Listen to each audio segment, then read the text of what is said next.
KBC news के साथ लगातार खबरों में बने रहने के लिए पहले सब्सक्राइब बटन दबाएं और उसके बाद घंटी वाला बटन दबाएं। 1 मई से कटिहार जिले में कोरोना पॉजिटिव मिलने प्रारंभ हुए हैं। 1 मई को 2 कोरोना पॉजिटिव मिले, जबकि अगले ही दिन 2 और कोरोना पॉजिटिव। इसके बाद कल 3 मई को सुबह सवेरे ही एक और कोरोना पॉजिटिव मिलने की सूचना मिली। ये जिले का 5वां कोरोना पॉजिटिव था। यह भी सूचना मिल रही है कि इस कोरोना पॉजिटिव के कई परिजन भी कोरोना संदिग्ध है, लेकिन इनके ब्लड सैंपल की जांच रिपोर्ट की सूचना अभी तक नहीं मिली है। जिले का यह 5वां कोरोना पॉजिटिव कोढ़ा के सदलपुर का है, जो कटिहार के कोलासी से कुछ ही किलोमीटर की दूरी पर अवस्थित है। जिले में लगातार कोरोना पॉजिटिव मिलने से जिला प्रशासन के अधिकारियों की मुश्किलें और अधिक बढ़ गई है। इस संबंध में जिलाधिकारी कंवल तनुज ने अपना वीडियो संदेश जारी करते हुए कहा कि नमस्ते। कटिहार जिला में हम लोग अब तक कुल 246 सैंपल ले चुके हैं, जिसमें 5 पॉजिटिव केस आए हैं और 29 की रिपोर्ट अभी भी अवेटेड है।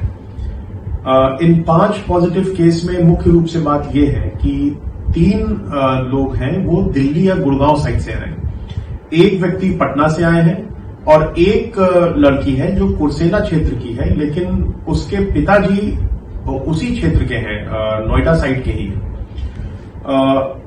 इन 5 केस के मद्देनजर हम लोगों ने 5 कंटेनमेंट जोन बनाए हैं और वहां पे daily door to door tracing हम लोग कर रहे हैं, कॉन्टैक्ट ट्रेसिंग की जा रही है और उसी अनुसार हम लोग सैंपल्स ले रहे हैं। High priority high risk contacts का तत्काल सैंपल लिया जा रहा है और जो सेकेंडरी कॉन्टैक्ट्स हैं उनको हम लोग क्वारंटीन कर रहे हैं। इसमें एक चीज बहुत ध्यान रखनी है कि बिल्कुल भी पैनिक करने की सिचुएशन नहीं है और उसका कारण है।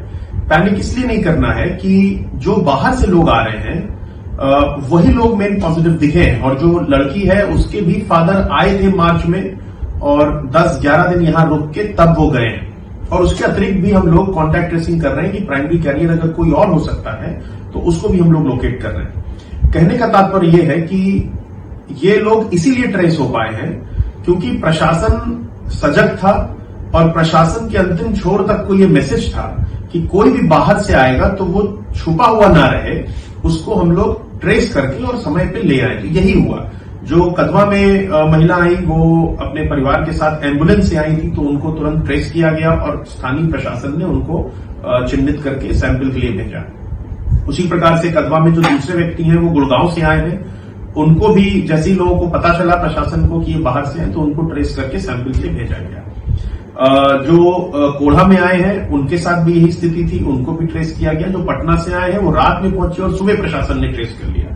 तो कहने का तात्पर्य यह है कि जो भी प्रशासन का तंत्र है वो अपना काम कर रहा है और ऐसे कोई भी व्यक्ति अगर बाहर से आ रहे हैं तो उनका ट्रेस होना जरूरी है। वो पॉजिटिव हुए या नेगेटिव हुए वो एक अलग बात है, लेकिन समय पे ट्रैक हो गए और बहुत ज्यादा घुलने मिलने का समय नहीं मिला, ये महत्वपूर्ण बात है। इसीलिए मैं बार बार बहुत जिम्मेदारी के साथ कह रहा हूं कि पैनिक करने की बिल्कुल आवश्यकता नहीं है। दूसरी महत्वपूर्ण बात यह है कि कोई भी सूचना छुपाए नहीं। आप किसी का हित सोच के अगर कोई सूचना छुपा रहे हैं तो ये आप उसका हित नहीं कर रहे हैं, बल्कि उसको महत्वपूर्ण चिकित्सकीय लाभ से वंचित कर रहे हैं और साथ ही साथ ये मौका दे रहे हैं कि एक समाज का एक बड़ा हिस्सा उसके संपर्क में आके और वो भी संक्रमित हो जाए, ऐसी संभावना बना रहे हैं। जैसा एक आध केस में हम लोगों ने देखा, मैं नाम नहीं लूंगा, कि वो उसको छुपा के रखा गया, 2-3 दिन छुपा के रखा गया और उसी क्रम में जब प्रशासन को पता चला तो लाया गया। लेकिन उस 2-3 दिन में आपने मौका दे दिया, जिसने भी ऐसा किया, हम लोग की बंदूक हुई है, तो आपने मौका दे दिया कि वो और लोगों से मिले और संक्रमित कर सके। तो मैं बहुत विनम्र आप लोगों से अनुरोध करना चाहता हूं कि किसी भी प्रकार की सूचना को छुपाएं नहीं और बताएं हम लोगों को और स्थानीय प्रशासन को बताएं, ताकि समय पे हम लोग संक्रमण के संभावित स्रोत को चिन्हित करके चिकित्सकीय लाभ दे सकें। इसके अतिरिक्त कहना चाहूंगा कि घर पे रहिए, जब तक कि बहुत आवश्यक ना हो बाहर मत निकलिए।